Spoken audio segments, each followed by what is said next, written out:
Gav, what time is it there? It is 4:30. It's closer to 5:45 in the morning on Thursday morning. Hello from the future. We have snacks. We have Irish salted beef jerky. That's how dynamic and cool the future is. Oh, how are you coping? Are you wrecked? I'm doing okay, actually. There is a kind of a weird exhilaration with the high-flying, jet-setting glamour life that is entailed in all of this, and doing podcasts on laptop Wi-Fi webcams at 4:45 in the morning. But no, do it okay. Well, we commend you for not joining us in your pajamas.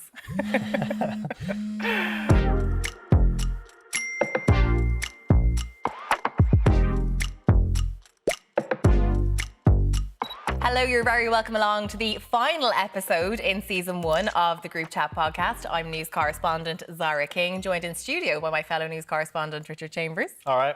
All right? Yeah. And from Japan, political correspondent Gavan Reilly. Konnichiwa. How are you? Beautifully done. Cultural sensitivity across the board there. Absolutely. Okay, this is our final episode, as you mentioned, in season 1 of the podcast. We're coming back on the 1st of September. Can you believe it? I can't believe it. We're jumping this on people that were taking a season break. I don't know how people will cope. We never told them before now, did we? No, surprise, we're away. Surprise. No. Taking August off. I mean, but Gav, I suppose it is a little bit quiet. It gets a bit quieter. Now, we're still going to be on the news every evening, by the way, so please do tune in to the news at 5:30 and 7, and of course, at 12:30 at lunchtime. The news will still go because the news never sleeps, but we are taking a slight hiatus for the month of August, aren't we, Gav? Yeah, the news never, in fairness, it never stops, but it does get a little bit thinner. That often the August agenda is dominated by international news and stuff, because you don't realise until you actually work in news how much news is generated by the Dáil being on, or politicians being around, or civil servants being in full speed and doing stuff. And in August, it just doesn't happen quite as much because people are laid down. So August can sometimes be a little bit of a fallow period. So obviously the news will still be around and will all still be on TV, on the news at 12:30 and 5:30 and 7, and maybe on the Tonight Show, maybe on Ireland AM as well. But we think just being a little bit thinner, and of course all of us needing a bit of a breather. We're not going to be around for a couple of weeks. Now, speaking of news, we've had some news of our own today, Richard. Oh, drum roll. Big announcements. We're going to the main stage. Well, not the main stage. We're going to Electric Picnic. We're going to EP. Live show. Live sharing the billing with Megan Thee Stallion, with Snow Patrol, with Dermot Kennedy. It is the Group Chat. Amazing. Amazing. I'm delighted now. Our first ever live show. Yes. Saturday Electric Picnic. Do come on down to the Here Now podcast stage in Minefield. So I can't wait. It's been a long time since I've done anything down at Electric Picnic. So sorry, well, I've never performed at Electric Picnic, so I love how you were like, this isn't your first time. I think it's third or fourth time now. Okay. Yeah. So you should pick up stripes. Should be collecting wristbands. I should be at this point. So you're a veteran from being on stage. I'm 35 and pale and geeky and actually slightly weirdly panda-faced because of the working hours. I have never been to Electric Picnic because I am just so fundamentally square. So we will make for an interesting combo of you being an on-stage veteran and me having never said much to Drab Valley. The nerds are taking over. You've never been to EP? Never been. Gav. There you go. This is phenomenal. Well, the things you'll see. The places you'll go, Gav. I've only been once, but I remember the time I went, I was so blown away by how spectacular the attention to detail is at Electric Picnic. You know, when you go through the likes of the Body and Soul area and you're looking at things that are in the trees, it's just so detailed, and so it's a beautiful festival. So I, for one, am very excited. It is going to be our first live show. We're going to be there on the Saturday. Is it 3 o'clock is our time, did you say? Yep, 3 o'clock in the afternoon to 4 o'clock. So who knows what we're going to do? We haven't thought that far ahead, but we'll see what's going on. The festival is a sellout, isn't it? So unfortunately, you can only go if you have tickets at the moment. Oh yeah. But that's tens of thousands of people who are potentially. No, that's what I'm saying. So if you have EP tickets, pencil us into your schedule. Down. Let us know if you're down. It's already a complete sellout. It's going to be a sellout now. So we are buzzing. So Gav, what are you doing in Japan? Tell us what's going on. What am I doing in Japan? I'm here following on Taoiseach Micheál Martin TD, who is in Japan right now. In fact, he's going to be leaving Japan in around 7 hours after we record this. He is doing a 4 or 5 day whistle-stop trip to the Far East, going to Japan and Singapore.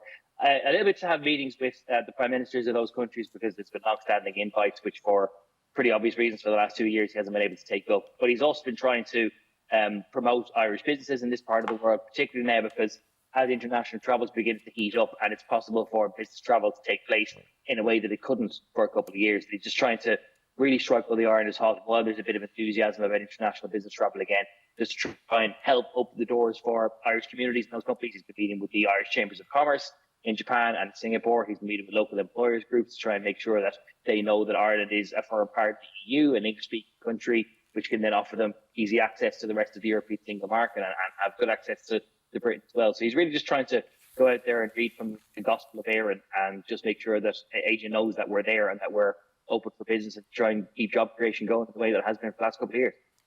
You've had your hands full on this trip, Gav, I understand, that you've been sort of pulling double duty out of necessity. How has the sort of the camera and journo... bill for all my hours. Yes, the camera and journo mix. So through a series of unfortunate malaises, namely our first designated camera crew falling ill with COVID just before being due to get everything ready to go out. And then a second camera crew being unable to pass his PCR test, which was mandatory for Japan, I have been having to film pretty much all of my own material. Now, luckily enough, there are some officially hired camera operators who've been hired by the Irish Embassy to attend some of the events, so we're still able to get high quality stuff. But for my own pieces of camera and for some other extraneous filming and bits and pieces that I'm doing on the side, as well as being here as well, you're filming it all on Mojo, mobile journalism, as it's formally called, which is a nice way of dressing up the fact that you shoot your stuff on a phone.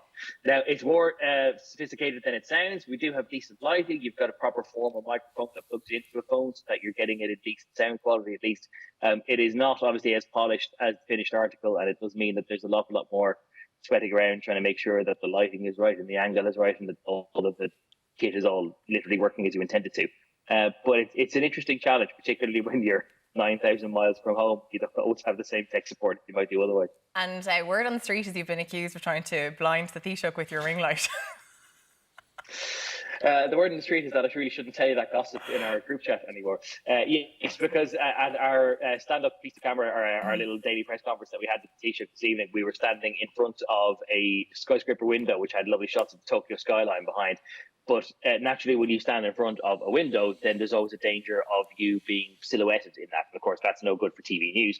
So I have a ring light, which I have put on a tripod, which I was using to try and illuminate the Taoiseach. And frankly, this evening, there's no other way to dress this up. Frankly, this evening, when I turned on the lighting to what I thought was a necessary level to make sure the Taoiseach wasn't totally silhouetted, basically, he was blind and asked me to turn it down because he just wouldn't be able to make out any of us. He'd just be looking at a giant ring light as if he was basically entering the next life. So I didn't want to blind the fella. So if anyone saw him on Wednesday evening's views and thought he might not be looking as well lit as possible, basically he asked me to turn the light down because I was about to burn his retinas to crisp.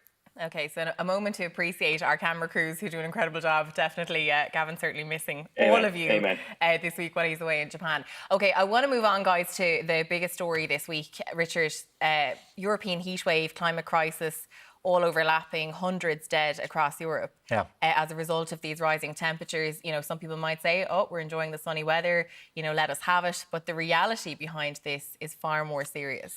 Yeah, I mean, the best way of looking at it, Dara, is like you say, it's the biggest story of the week. It's the biggest story of all time. Yeah. It's literally about the survival of our species on the planet. This is, according to scientists, a really... a warning shot across the bows of Western society that, you know, climate change has arrived in Europe in a very real and destructive sense, and it's ahead of schedule. We have seen multiple countries break their all-time temperature records. Here in Ireland, on the hottest day we've seen in 135 years at least, potentially the hottest ever because there's some dispute about that 1887 Kilkenny Castle thing, like 9 weather stations across the country recording their all-time temperatures. You've had devastating fires in London, we saw, of course, in France and Spain, tens and tens of thousands of people having to evacuate their homes. Death toll in Spain around 500 now. 500 according to the Prime Minister there, and it potentially is higher than that. Some estimates saying as many as 2,000 people across the continent have already died as a result of this. The continent is effectively sweltered, burned and, you know, buckled at a time when, you know, governments across Europe are still figuring out, what will we do about it? It really is alarming. I'm sure everybody has seen. I mean, even I think when you're talking about wake-up calls, when you see what happens in London, on Monday you have like tabloids in the UK saying, "Oh, look at these snowflakes giving out about a heat warning," and then on Wednesday they're forced to hottest day ever, Britain burns. Do you know what I mean? You're forced to confront it. There's no ignoring it anymore. Shocking stuff, really. Obviously, here in Ireland we had quite a milder experience of it, but we're still affected by this hot air coming from North Africa, which is basically brought. Actually, if you've seen the dust in your car, you'll even see this. Oh, That's all Sahara dust which has been brought up with this. But this is going to become more and more frequent. It is already hotter than it has ever been. It's affecting a wider span of area, and now there's no more avoiding it. We are going to have to live with the impacts of climate change. The only question is now what we do about making it perhaps not the worst case scenario. And Gavan, is this something that's followed the Taoiseach to Japan, questions around all of this? Big time. Because we have been asking him about some of the questions that the government has up until now been putting off, because in the next couple of weeks, it's a little bit unfortunate that we're not going to be around actually to cover it when it does happen, but the thing is we don't know when it's going to happen. Cabinet Minister are going to sign off on actual physical plans for Ireland's carbon emissions. So right now we know that we have to have our carbon dioxide emissions by the year 2030 relative to 2018 if we are to try and keep global warming at an acceptable level. And although you have to say that after this week, what we thought was an acceptable level might need to be revisited, because we didn't realise that allowing emissions to rise to a certain level would still result in the weather being quite as extreme as it is.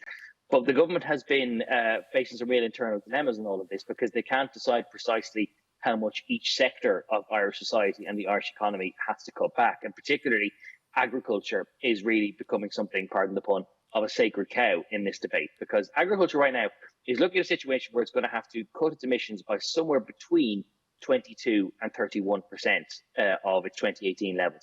Now, that's already far less than every other sector of Irish society. Transport is looking at having to make cuts of somewhere between 50 and 60%. And there's other areas that are expected to cut their emissions by up to 70%. Agriculture is already the most impactful sector, if you want to put it that way, in terms of being responsible for most carbon emissions. And we're only asking it to cut by 22 to 31%. But the difference between what agriculture needs to do to cut by 22 and the difference between what it needs to do to achieve 31 is enormous. Like if you're talking 31%, you're definitely talking about telling livestock farmers that they need to breed less animals, they need to make less money, that their lives are going to be fundamentally changed by not being able to put as much food on their own tables. But if you only go for 22%, then that means that agriculture, the largest emitting sector of the economy, will be doing so little that the rest of us will have to do comparatively more. Which is why you have newspaper headlines like there were at the start of this week about families maybe having to give up second cars if you're a two-car household, because you'd have to achieve significant cuts on transport. Now, the Taoiseach says specifically, by the way, that isn't going to happen. We're not going to have circumstances where Ireland is going to be asking people to give up the second car in the household. It recognises that sometimes people have two careers, you work outside the home, you can't possibly share a car, all that sort of thing. But it's going to involve some really, really different conversations. And they were all expected to be concluded by now.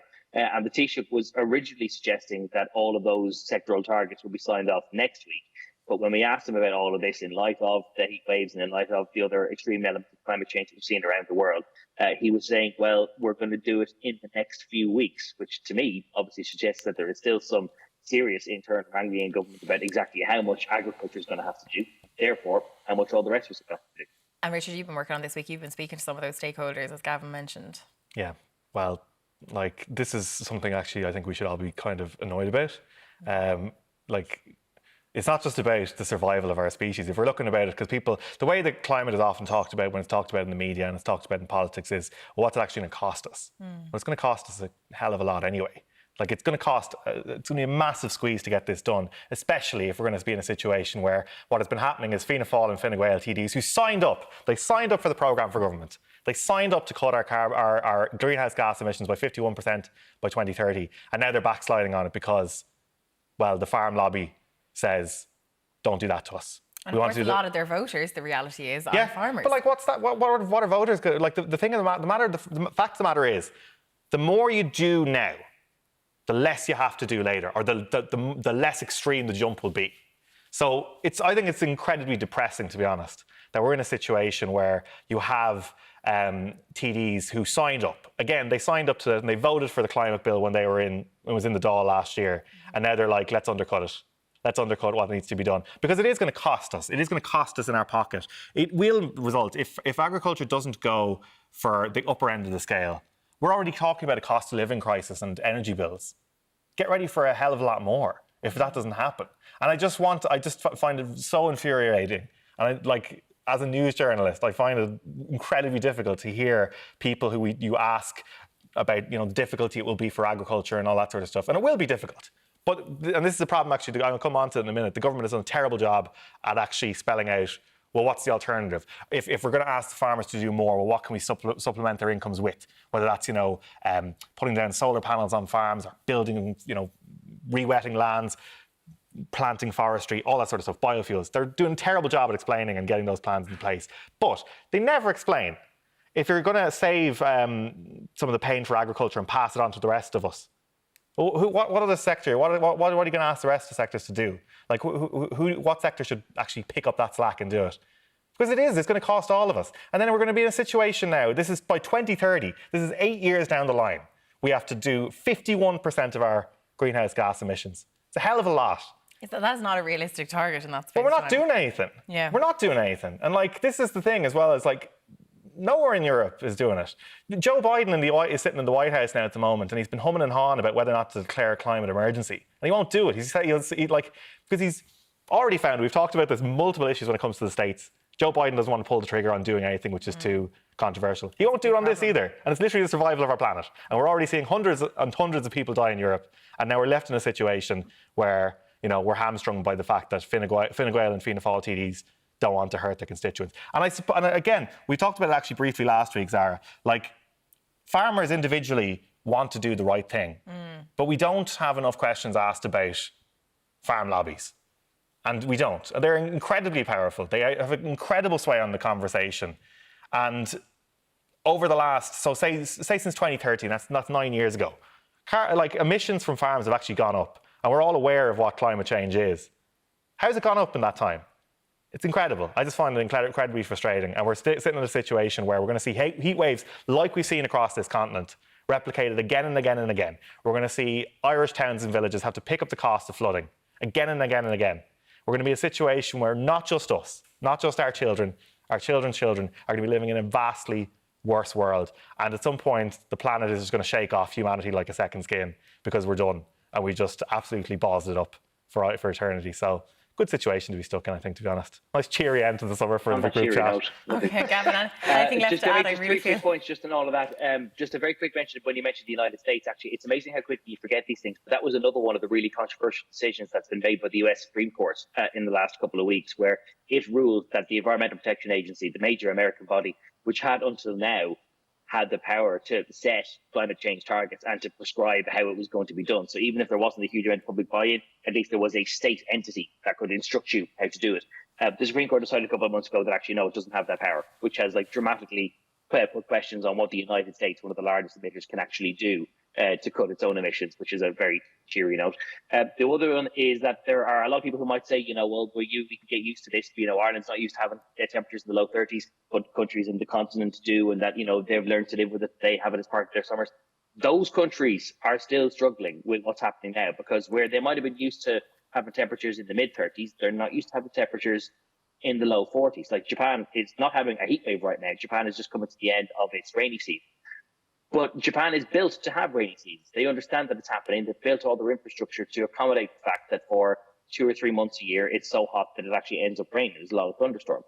And yet Japan this week has had an awful lot of the country under extreme weather warnings, that there's natural flood warnings in an awful lot of the prefectures, because even their rainy season has been rainier than they have built their country to withstand.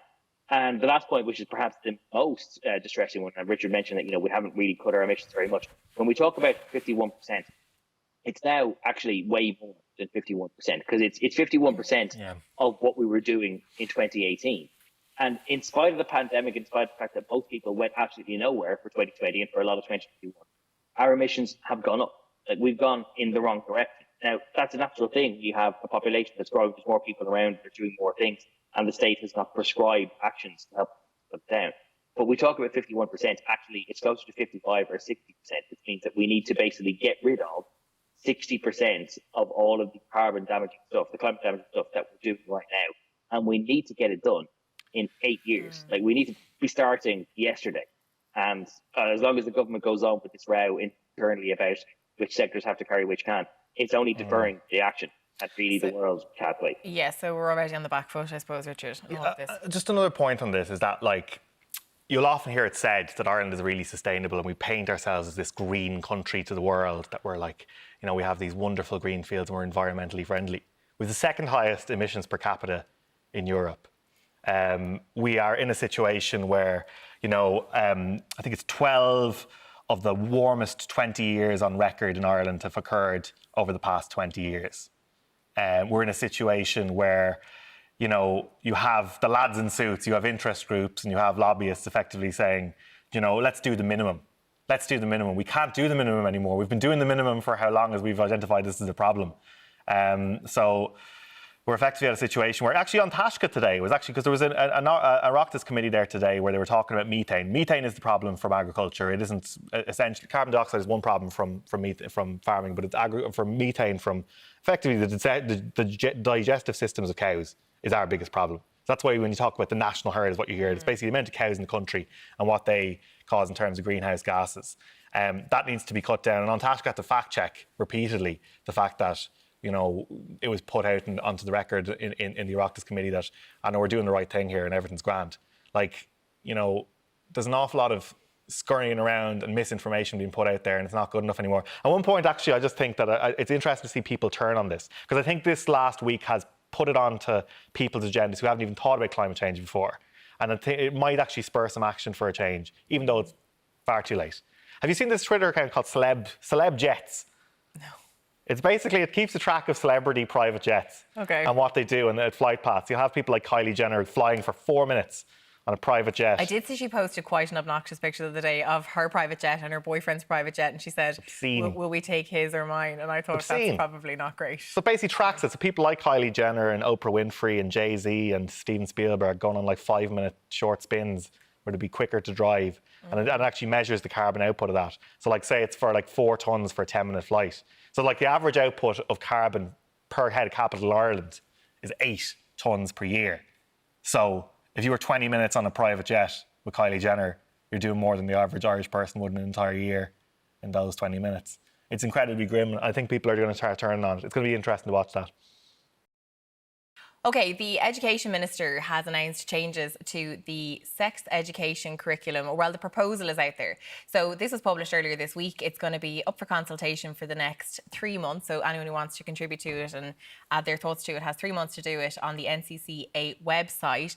But the new curriculum is going to cover things like pornography, consent, sexual orientation, sexting, all these types of topics that are included, and it's part of the Junior Cert Sex Education Programme. Now, this is the first time, Gav, in 20 years that we've seen an overhaul of this nature. It's a long time overdue, Richard. Yeah, I think it's 20, the year 2000 is when this was changed last. So it's more than 20 years, actually. Yeah, so like, I mean, Zara, you were covering this during the week. Yeah.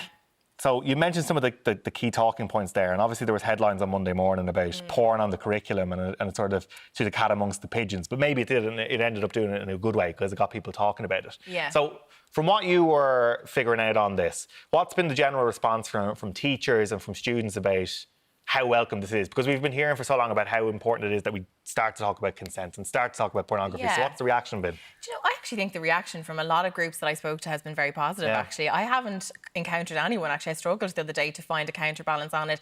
I don't think that anyone really disagrees that it's time to create change on this. I mean, the reality is that when you look at the sex education programme, it's always been based around the reproductive system and puberty, which really just doesn't cut the mustard anymore because we have so many different relationships and, you know, there's so many different gender identities now that it just doesn't actually cover it. And we spoke to the Irish Secondary School Students' Union the other day, Rebecca Livingston, a lovely student. She's 17, heading into 5th year.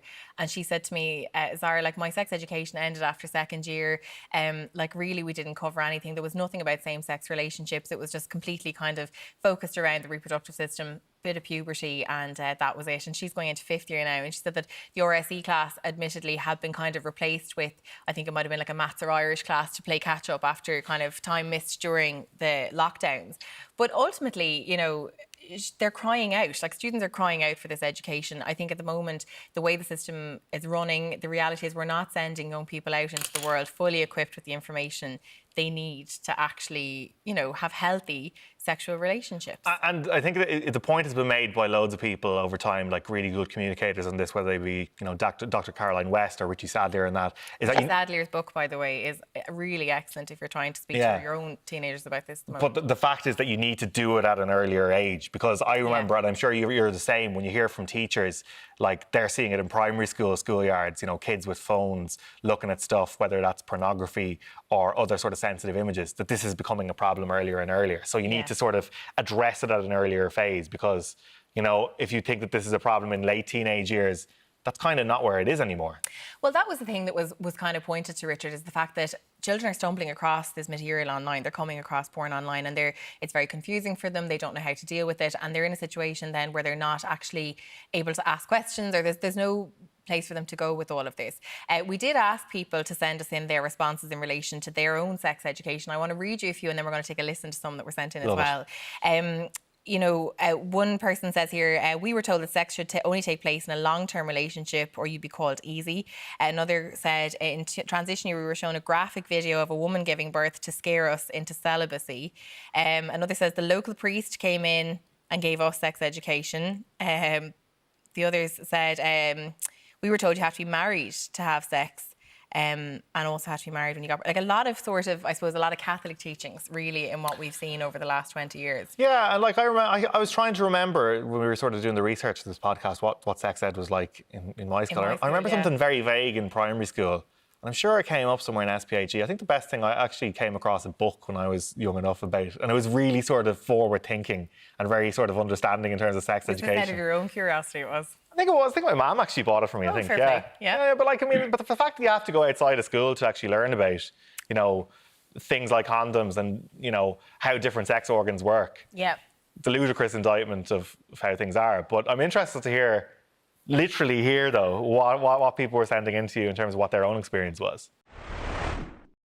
When we had our sex ed talk in primary school, it was obviously a very Catholic sex ed that we got, and the lady that was giving it left a box that you could leave questions or anonymous questions in it. So one of the girls in my class put in a question about condoms and how to use condoms, and the question was read out, and the answer that was given was there was no reason for us to hear or learn anything about condoms because we would only be having sex with our husbands, and then so the condoms were irrelevant to us. So that was the answer that was given. She had a flip chart, and on page 1 of the flip chart she had drawn a flaccid penis, and then to, I suppose, demonstrate how a man might get excited, she flipped to the second page where she had one she'd drawn earlier, an erect penis. We were told if you had sex outside of a long, loving, committed relationship, you would be seen as easy, and it would damage your self-esteem. Hi Zara and gang, I love the podcast. Sex education in a convent in the Midlands was very limited. We were sat down with an amazing video with some meaningful music and instructed by a nun on the way that when 2 raindrops trickle down a window and come together as one, that's how babies are made. We were also told that the best means of gender identity was that boys wear blue and girls wear pink. So really interesting to hear some of those points from our listeners, and thanks to those who sent in the voice notes. Fair play. Really appreciate love that. A voice note. I love a voice note. Yeah, I love a voice note.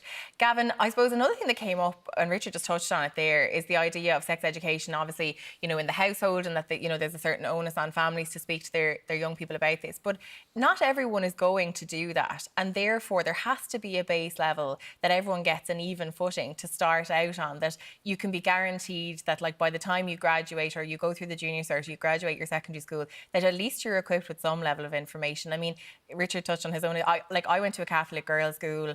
You know, I remember some really horrific videos being shown to us in school. I think I've spoken to you both about this before, and we've had a couple of messages in relation to that as well, where videos were shown to young girls that were really inappropriate. And now as an adult, I think back on that and I think how inappropriate that was. But you know, for you going to school, did you feel like you left secondary school well equipped in the mid-noughties in terms of sex education? Not from the schooling at all. I went to a Catholic boarding school and there was literally no sex ed mentioned there. It was an all boys boarding school, so maybe it would have been a slightly strange environment to be doing it. But it was a Catholic boarding school and there was no mention of sex ed or no mention of relationships. There was a little bit on the junior cert biology curriculum about the birds and the bees, but there was nothing about the emotional side or about consent or about behaviour or anything of the sort.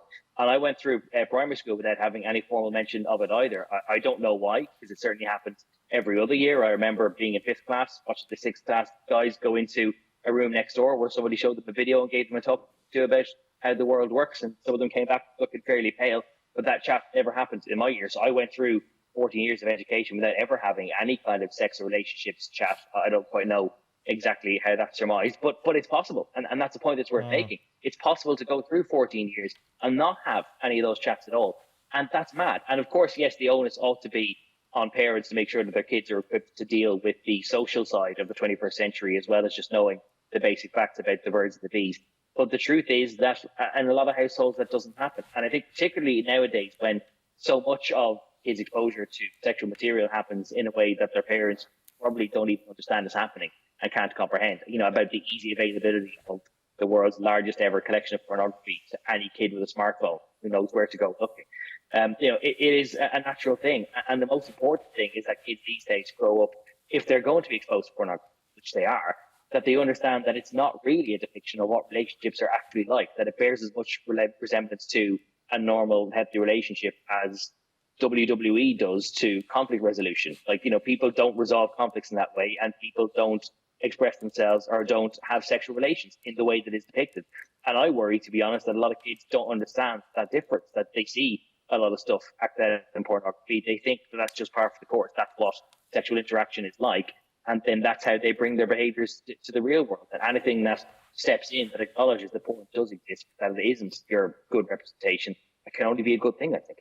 Yeah, I think it's interesting as well to see the reaction from groups like, the Rape Crisis Network and other groups like that, especially as well, because I think it's worth pointing out that the conversation can't just be about pornography. And this comes under the SPHE model, a junior cycle. There needs to be discussion about the sharing of intimate images. Yeah. This is something which happens, and there's plenty of apps which are, the most popular social and sharing apps, which, facilitate that. And wasn't there a survey on Love Island this week, sorry, just to interrupt, and that they said that 60-something% of people admitted to sending a naked photo to a partner or to someone they were messaging? Yeah, so I just think that needs to be obviously a big focus of it too. But Zara, I just wanted to ask what other things are on it. Is there going to be stuff about gender identity, transgender rights and stuff like that?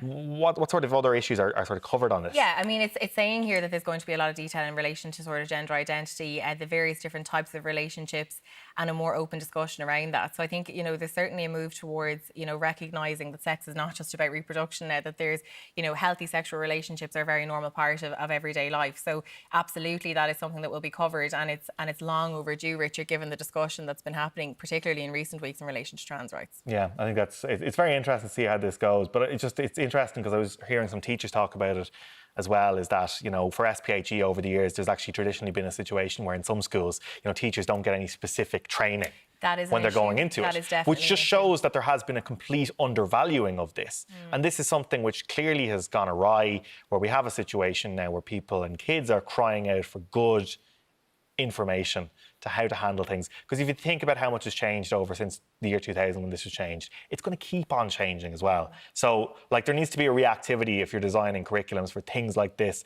which bring into, the digital world, pornography, gender identity, all these things around consent too, that this needs to be able to be adaptive and move with times too. Absolutely. OK, finally, guys, this evening, we're going to talk a little bit about the situation in Gormanston at the army camp. Gav, I was out there yesterday. So the first of the Ukrainian refugees arrived there yesterday to stay there for what the government says will be up to 7 days. This is a temporary solution to what is an ongoing problem, a situation that they have seen and foreseen for several months now. How did it come to this, do you think, Richard? It's really interesting because I remember way back when I started our very first episode, we discussed this. The start of the podcast, we were talking about, there was discussion about numbers and how many people would Ireland be realistically expected to take in? And it kept on going up and up and up and up and up. And if you took it now, where we're at a situation where it's 43,000 or something like that, 43,000, yeah. people who've come in from fleeing the war in their home country in Ukraine to Ireland, that would kind of be on kind of the medium to lower end of the scale. So Yeah. it is interesting. I'm sure people have so many questions about how we've ended up in this situation where we're unable to cope with that, if that is towards the lower end of what we might have expected. Like, you talk to people in the department and they'll point to things like, well, there's been a spike recently where, they expect it's because Russia has stepped up civilian attacks on certain parts of Ukraine. There's been a spread of the area of intense combat in the south and the east, so more places are being drawn into the firing lines there. But it does really bring questions. And I know you were out in Gormanston there at the start of the week. I mean, how is that situation? Because obviously we've seen both the department and, the Refugee Council say, well, like, you can't have people staying in tents at this point in time. I mean, the Refugee Council is very concerned about this. They're very keen for there to be clarity on the fact that this will be a temporary measure. I was there yesterday. I spent the whole day there yesterday, actually. We're not actually allowed into the campus. They did provide us with some footage, some aerial shots and some footage from the camp, from the Defence Forces. But as a journalist, I always like to see things firsthand myself personally, and I like to get in and we can film with our own cameras. We've put several requests in. They've acknowledged those requests, but they haven't given us permission to do that yet. I did meet Aidan Geraghty. I was telling you this last night. He's a bus operator by trade, Gavin. He's actually travelled back and forth to Ukraine 4 times now. He's rescued over 300. Over 300 people since the conflict began. And he is, I suppose, seasoned at making this journey back and forth now. And he, in the course of his journey, has stayed in many camps with Ukrainian refugees while he's bringing them back. And he says there's a lot of camps like this based all over Europe. So he sort of says, look, this is the norm across Europe. This is sort of how it works. Now, in saying that, those camps in Europe, and I've been to a few of them myself on the Ukrainian border in Poland, they're quite efficient in getting people through them quite quickly. As in a lot of cases in the European camps, they'll go in, they'll stay for a night or two, and then they'll be bussed out to something, much more suitable and appropriate for a sort of medium-term solution. The question is, we're only a couple of days into this, so I suppose let's give government the benefit of the doubt on this. Let's see how it goes in terms of, will it be 7 days, or will we find people? I find it very difficult to think that it's not going to be a permanent feature. I'm not saying that people will be living in Gormanston permanently themselves, but if you just look at the numbers that are still projected, like you say, 43,000 people, and that's at the lower to medium end of the projections, and we still could have potentially tens of thousands more because Poland simply cannot accommodate all of them as they continue to come across the border. But if you look at the acute shortage that there is now, the government is talking about rolling out another facility, like a second City West style facility. You rent out a place in bulk and they immediately take all of those in as refugee accommodation. But that's only going to be another place for them to go to. But then the numbers keep going to coming. We're never going to have a situation where we have an abundance of empty hotel rooms or empty accommodation ready for people to move into. There's always going to be, throughput issues, or there's always going to be inefficiencies where they're going to have to go somewhere before a formal bedroom comes available. And that's going to mean they're going to end up in army camps an awful lot. Now, you have to recognise that no country can easily accommodate a 1% increase in population almost literally overnight. Like, that is the case for everyone. I'm just taking more pro rata than other countries have, but ultimately everyone's going to be doing the same thing. No one can be expected to have perfect accommodation for everyone immediately. But if people think that living in tents is an extreme short-term measure, I think you're going to be disappointed, because there's going to be more people coming. We're going to have more acute accommodation shortages, and no matter how much stuff you bring onto the system, there's always going to be the short-term issue of where you go on the first night you come, the second night you come. And army camps are unfortunately going to be centre to the solution of that. I think it's going to be interesting to see how this does play out over the months ahead, because the department has been really putting on a brave face and saying things are going to improve because we're going to get those refurbished homes, you're going to get the modular homes coming on stream as well. Like, you look at the situation where the system completely broke down and you had people sleeping in the old terminal building in Dublin Airport.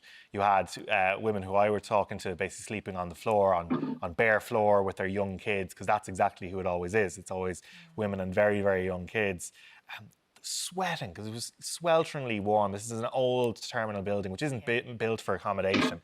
I just wonder, Zara, how it's going to work, especially when you look at, like, student accommodation has become a big part of this. So how's that going to work then when term time starts again? Well, the students will go back into the student accommodation, and it means that the Ukrainian refugees will have to be housed somewhere else. So, we're coming off air this week. When we come back on the 1st of September, it'll be a very different picture. It'll be interesting to see how the government does manage to handle this. Kind of a full circle moment for the podcast, given that we kind of started the first week having this conversation. We have further insight now, I suppose, given the couple of months that are behind us, Gavin, but really where it goes to next is not very clear. It's not clear at the moment. And one aspect of all of this as well, I know that we're running out of time, so we need to kind of wrap it up, but one aspect to all of this is that if you look at the likes of City West, I don't think this has been said enough this week, City West was block booked at the start of June, and it was intended to be used solely and exclusively for Ukrainian asylum seekers or Ukrainian refugees.